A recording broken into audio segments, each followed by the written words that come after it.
কাউকে দান করার আগে একটাবার এই ভিডিওটা দেখে যান। একদিন আমি রায়েরবাগ থেকে বাসে করে গুলিস্তান যাচ্ছিলাম, আর ওরকম সময় বাসে একটা লোক আসলো সহায়তা চাওয়ার জন্য। যতটুকু দেখে মনে হচ্ছে সে ইসলামিক লাইনে পড়াশোনা করে, মাদ্রাসায় পড়াশোনা করে। তখন সে সবার উদ্দেশ্যে বলতেছে, ভাই আমি পড়াশোনা করি, আমার আজকে খরচ হচ্ছে 250 টাকা। যদি আপনারা আমাকে 250 টাকা দেন তাহলে আমি সরাসরি বাসায় চলে যাব, একটা টাকাও কারো কাছ থেকে নিব না। তখন দেখলাম সবাই তাকে 5-10 টাকা করে দিচ্ছে, আর তারপর সেই লোকটা সবার উদ্দেশ্যে বলতেছে আর মাত্র 120 টাকা লাগে। তখন আমার কাছে মায়া লাগলো, মনে মনে ভাবতেছিলাম তাকে যদি আমি 120 টাকা দেই তাহলে হয়তো আমি অনেক দোয়া পাবো। তখন আমি নিজ পকেট থেকে তাকে 120 টাকা দিয়ে দিলাম। কিন্তু সত্যি কথা বলতে আমার কাছে সেরকম টাকা পয়সা ছিল না, কিন্তু আমি যখন তাকে 120 টাকা দিলাম তার 250 টাকা উঠে গেছে। তারপরে দেখি সে মানুষের কাছে টাকা নিতেছে।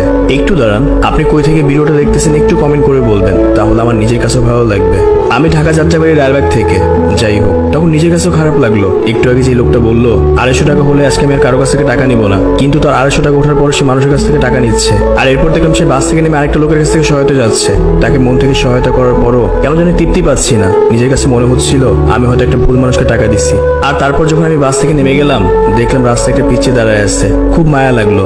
যখন আমি পকেট থেকে তাকে 10টা টাকা দিলাম তখন নিজের কাছে শান্তি লাগতেছিল। আমি এখানে এতটুকু বুঝেছি, আপনি যাকে দান করেন না কেন আগে ভাববেন আপনি কি সঠিক মানুষকে দান করতেছেন কিনা। যদি আপনি ভুল মানুষকে দান করেন তাহলে একজন সঠিক মানুষ দান পাওয়া থেকে বঞ্চিত হয়ে যাবে। আপনি যদি ডিপ্রেশনে থেকে থাকেন তাহলে অবশ্যই আমার এই কথাটা শুনবেন, তাহলে আপনার কাছে অনেক ভালো লাগবে। ধরেন আপনি খুব বেশি ডিপ্রেশনে আছেন, হয়তো ভালোবাসার মানুষকে নিয়ে ডিপ্রেশনে আছেন, বা টাকা পয়সার জন্য ডিপ্রেশনে আছেন, বা ফ্যামিলির জন্য ডিপ্রেশনে আছেন। ধরেন আপনি যে কারণে ডিপ্রেশনে থাকেন না কেন, একটা কথা মাথায় রাখবেন, আপনি কিন্তু দুনিয়াতে একা না।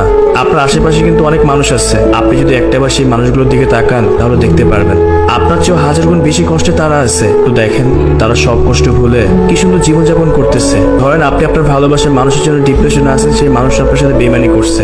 একটাবার ভাবেন তো, যে মানুষটাকে আপনি এত বেশি ভালোবাসার পরেও, যে মানুষটার জন্য আপনি এত কিছু করার পরেও, যে মানুষটা আপনাকে ছেড়ে চলে গেছে, সেই মানুষটার সাথে কি আপনি সারা জীবন থাকতে পারতেন? আপনাদের সম্পর্ক হয়তো বা 2-3 বছরের মতো হয়ে গেছে। যে কিনা সম্পর্কে 2-3 বছরের মাথায় আপনাকে ছেড়ে চলে গেছে, সেই মানুষটা আপনার সাথে সারা জীবন কি করে থাকবে? আল্লাহর কাছে শুকরিয়া আদায় করেন যে এরকম একটা মানুষের সাথে আপনার বিয়ে হয় নাই। একটা কথা মাথায় রাখবেন, আপনি যার তার না, আপনি যার শুধুই তার। সুতরাং যার তার জন্য কেন কষ্ট পাবেন? ডিপ্রেশন প্রতিটা মানুষের ভিতরে কম বেশি থাকে, তবে যে হাজারো ডিপ্রেশনের মাঝে হাসতে জানে তার মতো সুখী মানুষ কয়জন হতে পারে? আর একটু কমেন্ট করে বলবেন আপনি লাস্ট ডিপ্রেশনে কবে ছিলেন। আর যে ভিডিওটা শেষ অবধি দেখছেন তাদের সবার প্রতি রইল আমার তরফ থেকে ভালোবাসা।